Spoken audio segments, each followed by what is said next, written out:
What is going on, guys? Welcome to this Python finance project. In today's video, we're going to build a stock visualization tool, or actually a portfolio visualizer. So this is what we're going to end up with. On the left, you can see a text-based overview of our portfolio, and on the right, you can see a chart that shows how much percentage or what percentage of the portfolio is in what stock. So for example, 40.1% in Apple, 3.9 in Wells Fargo, and so on, Goldman Sachs, Nvidia, Facebook. By the way, this is not my stock portfolio. This is just a sample portfolio, and you can, of course, customize it. You can customize the whole tool here. You can add some more data on the right if you want. But basically, this is what we're going to build today. And before we get into the tutorial, let me just mention that we have a blog post on neural9.com. So if you're interested in a text-based version of this tutorial, you can check out neural9.com. Go to the blog and then check out this blog post. Now, I'm not going to scroll through it because my GPU can't handle it for some reason. My computer is actually not that bad. But still, when I scroll this page, the whole recording is laggy. Maybe I can do it a little bit slowly. But you can see here we have the text-based version. Okay, actually, my recording tool is once again saying encoding overloaded, so probably I shouldn't scroll. But basically, this is what we're going to build, the Neural 9 portfolio visualizer, and let us get into the code. So the first thing that we need to do is we need to import a couple of libraries. First of all, datetime as DT, which is part of the core Python stack. Then we're also going to import a matplotlib.pyplot as PLT because this is the visualization library. And then we're going to import pandas data reader as web, which is the tool that we're going to use to load the data into our script. Now, before we can load any data into the script or before we can visualize any data, we need to define what data we're interested in. So what stocks do you own and how many of those or how many shares? So we're going to create 4 lists here. We're going to say tickers, which are the ticker symbols, so Apple or AAPL, FB for Facebook, GS for Goldman Sachs, and so on. Then we're going to say amounts. Then we're going to say prices. And then we're going to say total. Now, tickers and amounts we have to specify manually. So we're going to say, we're going to put the values here manually. And the prices is what we're going to load from the web, from the finance API. And the total is the amounts times the prices. So pretty simple, actually. Now, we could also let the user input all the tickers and amounts. So you could just go ahead and say, I don't know, some Boolean equals true, and then you can say while some Boolean, and you can say, I don't know, ticker equals input, what stock do you want to add? Then you can say amount equals input, how many shares? And then you can just go ahead and say ticker.append, not ticker, sorry, tickers.append ticker and amounts.append amount. But we're not going to do that because unless you're a day trader, your stocks are not changing every single day. As a long-term investor, you hold stocks for like multiple years. So what you could do, however, is you could just define the stocks, the tickers, and the amounts once, then save them into a file, and every time add or remove stocks if you want. But what we're going to do, because we're programmers, is we're just going to put this into the code. So we're going to say, okay, let me say we have Apple shares here, we have Tesla shares here, we have Facebook shares here, we have Nvidia shares here, and we have Amazon shares here, and let's just add Google. Now, if you don't know the ticker symbols, feel free to use Google. Just type the company name, for example, Facebook ticker symbol, or Nvidia ticker symbol, or Google, or actually Alphabet ticker symbol, yes, or Tesla ticker symbol. Then you get these symbols here if you don't know them. And now we have to specify the amount. So how many Apple shares? Let's say 7. How many Tesla shares? Let's say 5. How many Facebook shares? Let's say 12.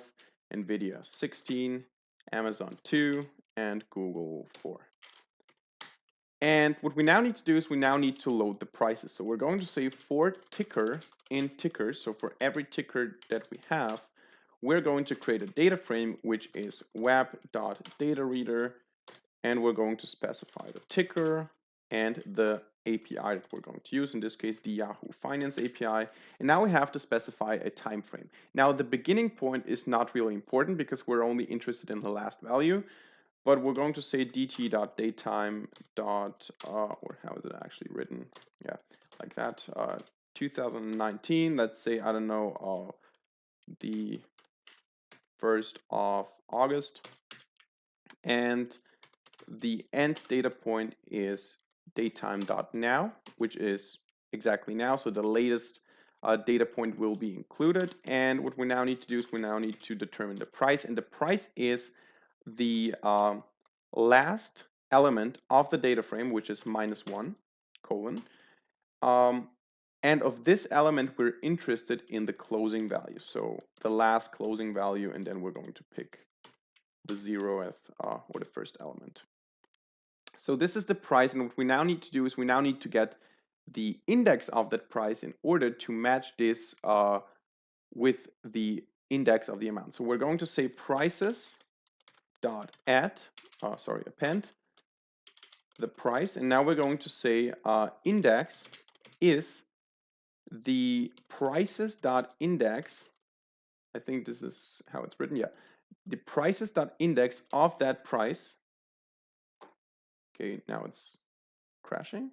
Okay, of that price, and this index that we now have is also the same index of the amount. So we're going to say total dot append price time amounts. So basically, we're downloading the price or determining the price, then we're adding it to the prices list, and then we're multiplying it with the amount of this share. And actually, I think it's not that intelligent to take the price, because the price can be the same. Let's say it is tickers.index.ticker, because that is unique. And we should get the same result, actually. Yeah, I think this should work. And then we get total.append price times amounts, but not the amounts themselves, but the amount at the index. So this should work. This should fill up the prices and the totals. We can check it out by saying print prices and print total, and then just run the script.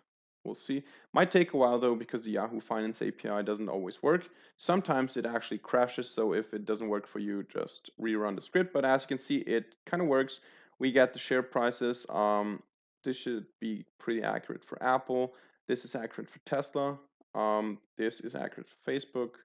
This is accurate for Nvidia. I don't know the Amazon share price, and I don't know the Google share price, but it looks right to me. I just know that they're 1,000 plus. And this is the total value. So basically just taking 89, sorry, times 7 should result in 2,000. Yeah, looks right. So this part works. So now we have all the values loaded in our script, and the next thing that we need to do is we just need to visualize them. Unless you want to add some metrics, unless you want to do some calculations, we're done with the data. This is a very small part of the whole thing. We just want to have a nice visualization. So the first thing that we need to do is we need to define the size of the window. So we're going to say figure axis equals plt.subplots. Figure size, I think, was the argument. Yeah, fig size equals 16 times 8, which is basically just making the window a little bit bigger, because otherwise we have to always rescale it. This is how we define the size. And the next thing is that we need to do some styling. So we're going to say axis.faceColor, set face color is black. So we're going to say that the basic background is black, but the figure face color, so we're going to say axis.figure.set face color. This will be a little bit lighter, so we're going to say 121212 in hex code. And we're also going to set the ticks, the tick parameters. We're going to set their color to white. So we're going to say axis.tick params axis equals x, color equals white, and we're going to do the same thing for the y-axis, and that should be it. I think this is right. Yes. And then we can go ahead and show this. So it will not look anything, nothing will look impressive here, but we're just checking if it looks right. So we have basically a black axis here, a black plot, and a dark gray background, and some ticks here. We're going to remove these in a second because we're going to plot a different kind of chart here. But as the next thing, we're going to set a title first. So we're going to say axis.set title, set underline title, and this title will be Neural 9 Portfolio Visualizer. And we're going to adjust some parameters here. We're going to say the color is the Neural 9 orange, which is EF6C35. This is the orange of the logo, of the current logo. Maybe I'll change it in the future. And we want to choose a font size of 20 as a numerical value. So we can check this out again. And after that, we're going to start plotting the pie chart. So here you can see we have a good heading, a good title. And the next step is a little bit more complicated now because I used a little bit of unusual code. We're going to use the pie function, which is actually just ax.pie, and we're going to plot the total values, of course, the total values that we calculated so that we have a pie chart. A pie chart is basically giving you the relationships, the proportions, the percentages of the individual values. And we're going to use as labels, we're going to use the tickers, and we're going to define a auto percent parameter. This is just the parameter for the percentage signs, which gives you the format. In this case, we're going to say percentage 1.1f percentage. You'll see the format in a second in practice, and we're going to say PCT distance, percentage distance, which basically means how where the percentage lies. So just from the format where we put it, we're going to say 0.8, so a margin, you could say this is the margin. But we're not just going to use the function like that because we need to change some values. So we're going to get the return values of these functions, of that function, sorry.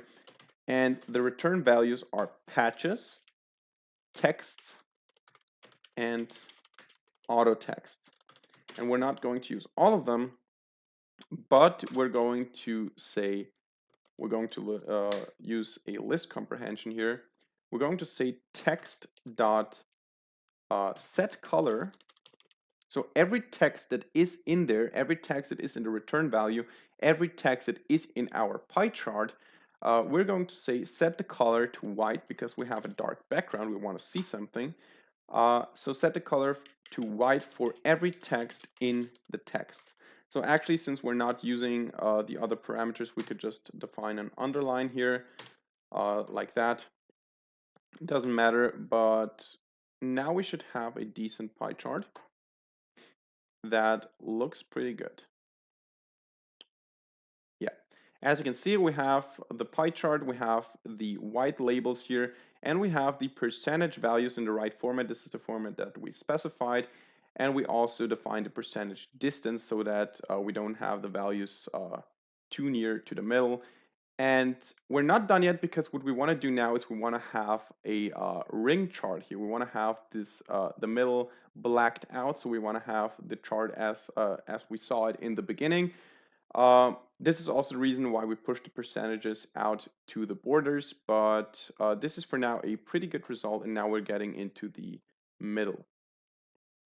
So now we need to black out the middle, and to do that, we're just going to define a circle. So we're basically going to put a circle on top of our pie chart to make it a ring chart because we don't have a function for that. So we're going to say my circle equals, and we're going to say, what was it? plt.circle, and this circle has the starting point 0, 0, and a radius of 0.55, and color equals black. And now we're just going to say plt.getCurrentAccess. I think this is what GCA means, not sure, but I think get current access. And we're going to say add artist my circle. So we're basically adding the circle to our plot. And as you will see, this solves the problem. We now have a black circle on top of our pie chart. And of course, if you know that it is that way, you maybe notice it. But if you don't know it, it looks like a ring chart. So it is exactly what we wanted. And this is how we produce a ring chart with the individual percentages in Python with Matplotlib. Now, the next step is to now add the text overview on the left that we saw in the beginning. And for that, I chose to do it a little bit in my own way, which is not probably the most clean way that you can do it, but maybe you'll find a better way to do it. But basically what I did is I defined the two headings. So I said ax.text starting at a -2 and 1, -2 being the x coordinate and 1 being the y coordinate, and we're going to decrease 1 over time since we're going down. So I'm saying -2, 1, and then I say portfolio overview. So this is basically the heading, portfolio overview, and we define a font size of 14, and we define a color of I don't know what color we chose in the beginning, but I think it was a yellow, so FFE 536. Of course, don't forget the hashtag. And then we choose the vertical alignment equals center, and the horizontal alignment equals center. So this basically puts our text in the right position with a centered alignment, which is good. And then we define ax.text to be the total amount of dollars. Again, -2, but this time not minus, sorry, 0.85, which is basically subtracting 0.15. So basically just going down a little bit. And here we're going to say total, let's use an F string here, total USD amount is, and then we use a formula, we say the sum of total, and we specify it, sum of total, specify it as a point to F. So basically we're interested in 2 decimal places. And this is how you format that. So you use an F string, you put in the string that is static, and then you use the formula for the sum of the total. And here in the end, after the colon, you specify how many decimal places you're interested in. So this is basically the string. Of course, we can add the $sign in the end. And now we have to specify a couple of more parameters. For example, font size will be 12, and then we have the color equals white, white. And again, we have the horizontal, or let's start with vertical alignment equals center, and horizontal alignment equals center. So now this is the easy part. The next thing is that we want to list all the individual tickers. So we need to somehow iterate over all the tickers, but also get the right position. So this is the part where I don't know if it's that clean or it's actually the way you do it. So what I did is I said counter equals 0.15, or you could also say this is the subtractor, this is the amount that we subtract every time. And then I said for ticker in tickers, I just said ax.text, and every time that a new ticker was chosen, I just decreased the counter by 0.15. So we actually start with -2, and then we use 0.85 minus counter. Now, actually, what I do in the end then is I say counter plus equals 0.15. So I'm actually not subtracting it. I'm adding it, but in the end, the counter is the subtractor. So the first time we're subtracting 0.15, the next time we're subtracting 0.3, and so on. Of course, we can also go negative because 0 is the center. So if you go negative, we're just going below the center. But the text is also the ticker. So basically a ticker. And after the ticker, we specify colon. And we're interested in total tickers dot index of the ticker. So what we're doing is we're saying, okay, ticker name, colon, and then we're interested in a total value that we calculated of the one ticker, or actually of the index which the ticker has. So we're getting the index of the ticker that we chosen, get this index, put it into a total list, and then we get the total value for that particular ticker, and then we can add a $sign in the end. That's it. Of course, we forgot the format, so point to F. Was this the wrong place here? Of course it was. There you go. That's basically the text.